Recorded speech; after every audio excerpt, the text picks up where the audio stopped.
नमस्कार दोस्तों, मैं अंकुर उपाध्याय स्वागत करता हूं आप सभी का आपके अपने YouTube channel share market analysis में।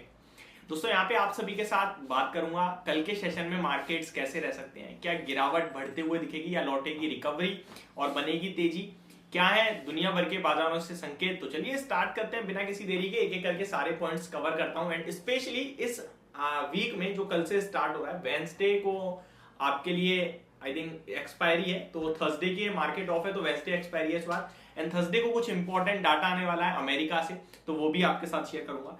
तो सबसे पहले तो थर्सडे को जो डाटा आ रहा है वही बता देता हूँ। Q3 के कहीं ना कहीं इनके जीडीपी के नंबर्स आने वाले हैं, तो उसको क्लोजली वॉच करना होगा कि कैसे रहते हैं नंबर। एंड वो सबसे इंपॉर्टेंट इस कहीं ना कहीं जो इवेंट आ रहा है वो सबसे इंपॉर्टेंट रहेगा। अगर मार्केट्स की बात करें तो डेफिनेटली 17,000 के नीचे की क्लोजिंग मार्केट में फ्राइडे के सेशन में खराब थी, और जो आपने फ्राइडे के सेशन में यूएस मार्केट में ट्रेड होते हुए दिखा है वो बेशक डाउ जोन्स हरे निशाने बंद हुए हैं, पर पॉजिटिव संकेत मुझे नहीं लग रहे हैं। ड्यूसेचे बैंक जो कि आपकी जर्मन लैंडर है वो 8-10% क्रैश हुआ, लगभग 14% तक क्रैश हुआ था, रिकवर होकर 8% 9% कहीं ना कहीं बंद हुआ है डाउन। एंड उसके डिफॉल्टर होने के चांसेस काफी ज्यादा बढ़ते हुए दिखे हैं, और यूबीएस का शेयर भी गिर रहा है, तो ये सारी चीजें थोड़ी सी नेगेटिव दिख रही हैं। प्लस हमारी एमपीसी की मीटिंग भी है 3 अप्रैल, 5 अप्रैल एंड 6 अप्रैल को, जहां पे आरबीआई कह रहा है कि इस बार 25 बेसिस पॉइंट से रेट हाइक होता हुआ दिख सकता है आपको। अब सवाल आता है सबसे इंपॉर्टेंट कि हमें क्या करना चाहिए। ये सबसे इंपॉर्टेंट है। मार्केट गिरते रहेंगे, मार्केट ऊपर जाएंगे, लेकिन सबसे इंपॉर्टेंट ये कि हमें क्या करना है। हम यहाँ पे अपनी पोर्टफोलियो या उसे बेच के थोड़े हल्के होके अपने पास पैसा रखें और गिर सकता है मार्केट, या ये समय इन्वेस्ट करने का, यही सबसे ज्यादा इंपॉर्टेंट चीज है और यही मेरे हिसाब से सबको जानना है। तो देखिए मार्केट में अगर आप सोचोगे मैं अभी बेच देता हूं थोड़ा और गिरेगा तब खरीदूंगा, तो ये पॉसिबल नहीं है। मार्केट में आप टाइमिंग करने की कोशिश करोगे, एकदम बॉटम पे खरीदने की कोशिश करोगे, टॉप पे बेचने की कोशिश करोगे, दैट इज इम्पॉसिबल। अगर आप अभी बेच भी देते हो, मार्केट और भी गिरता है, आपकी व्यू सही निकलता है, आपका व्यू सही आता है, लेकिन उसके बावजूद भी आप गिरावट में ले नहीं पाओगे, क्योंकि हर गिरावट आपको लगेगा अभी और गिरेगा, अभी और गिरेगा।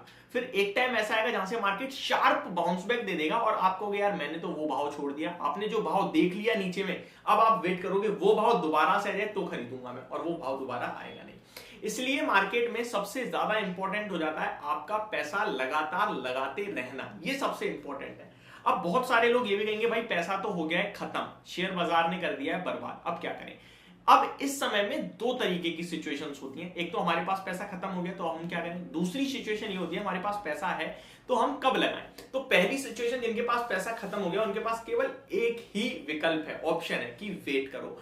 बेच के भाग जाना कोई भी समझदारी का काम नहीं है। अगर मार्केट से आप आज बेच के भाग भी जाओगे, लॉस बुक कर भी लोगे, देखिए चाहे लॉस हो या प्रॉफिट हो, तब तक नहीं होता है जब तक कि आप उसे बुक ना कर लो। आप पे जो टैक्स लगता है ना वो भी तभी लगेगा जब आपके पास लॉस बुक हो गया होगा या प्रॉफिट बुक हो गया होगा। लॉस नहीं, प्रॉफिट बुक हो गया होगा। अदरवाइज वो डीमेट में प्रॉफिट पड़ा रहेगा ना, आपको टैक्स भी नहीं करना है, क्योंकि आपने कमाया थोड़ी है अभी तक, वो तो दिख रहा है। तो जब तक बुक नहीं होगा तब तक नहीं होगा। तो आप ये मत सोचो यार मेरा शेयर तो 40% गिर गया है, 20% गिर गया है या 10%, वो कैटेगरी पे डिपेंड करता है। स्मॉल कैप है तो 40% डाउन हो सकता है, मिड कैप है तो भी 40% डाउन हो सकता है जिस हिसाब से स्टॉक्स में पिटाई पड़ी है, लार्ज कैप है तो 15-20% डाउन हो सकता है। दैट डजंट मीन कि वो खत्म हो गई कंपनी या फिर शेयर बर्बाद हो गया, आपका पैसा बर्बाद हो गया, नहीं। मार्केट में तेजी पहले भी आई थी, अभी भी आएगी और आगे भी आएगी। आप मार्केट को ब्रॉडर व्यू देखो। मार्केट में आप ये समझने की कोशिश करो, अभी हम $3 ट्रिलियन पे कहीं ना कहीं हमारा मार्केट कैप है, जो कि आने वाले समय में अभी हम 5th कहीं ना कहीं टॉप 5 में हम एंट्री मारेंगे, और आने वाले 2025 से लेकर 30 के बीच में हमारा जीडीपी ऑलमोस्ट यहां से डबल से भी ज्यादा होगा। अब जीडीपी डबल हो रहा है तो इंडस्ट्री की ग्रोथ तो होगी, कंपनियां ही बढ़ेंगी और वहीं से आपका पैसा भी बनेगा। तो भारत में अगर आपका निवेश है तो पहली चीज तो आपको ठान लेनी है कि मैं छोड़ के नहीं भागूंगा, मैं पैसा लगाता रहूंगा। और बहुत सारे लोग एसआईपी रोक रहे हैं अपनी, और जिसमें फैक्ट है कि इस समय आपका समय होता है एसआईपी को बढ़ाने का। यानी कि पैसा अगर आप नॉर्मली 2,000 रुपए दे दो तो अभी आप कोशिश करो 2500 दो, 3-4 महीने कंटिन्यू, तो आप पैसा ज्यादा बनाओगे। देखिए मार्केट में कभी भी शेयर खरीद लो, पैसा तो बनेगा, और जितनी जल्दी शुरू करोगे ना उतना ज्यादा, क्योंकि मार्केट में 8th अजूबा जो होता है ना, कंपाउंडिंग होता है, और कंपाउंडिंग की पावर आप जितनी जल्दी स्टार्ट करोगे उतना ज्यादा आपके लिए काम करना शुरू होगी। तो उसे अपना काम करने दो, बट आपको जो काम करना है वो आप करो। गिरावट में शेयर को एक्यूमुलेट एवरेज करना जरूर सीखो। और अब आते हैं दूसरी कैटेगरी, जिनके पास पैसा है, सोच रहे हैं कब लगाएं। तो अपने पैसे को जितने ज्यादा भाग में हो सकता है डिवाइड करो, पर ऐसा भी 10 भाग में डिवाइड कर दिया नहीं, 5 भाग मैक्सिमम होने चाहिए और मिनिमम 3, यानी 3 से 4-5 भाग में आपको पैसा लगाना है। आप ये समझ लो, फॉर एन एग्जाम्पल आपको जो भी स्टॉक है उसमें और एवरेज करना है, और जो भी एक्स अमाउंट एवरेज करना है, मैं एग्जाम्पल दूं 1 लाख और एवरेज करना है, तो मैं 20-20 हजार करके 5 शेयर्स 5 बार में उसको एवरेज करूंगा। तो ये आपका व्यू होना चाहिए। हमें सिर्फ 2 चीजें समझनी है कि मार्केट में जब प्रॉब्लम आती है तभी शेयर्स के भाव अच्छे लगते हैं, खरीदने वाले लगते हैं, और डर लगता है। तो डर में जिसने खरीदा है वो बड़ा पैसा बनाएगा। जब प्रॉब्लम्स खत्म हो जाएंगी आपको सब रिलैक्स लगेगा कि मार्केट में ये भी अच्छा है, वो भी अच्छा है, वो भी अच्छा होने वाला है, आगे तो मार्केट की ग्रोथ ही ग्रोथ है, कोई डर नहीं है, सब बढ़ चढ़ के खरीद रहे हैं। उस समय शेयर का भाव डेफिनेटली महंगा होगा ही होगा।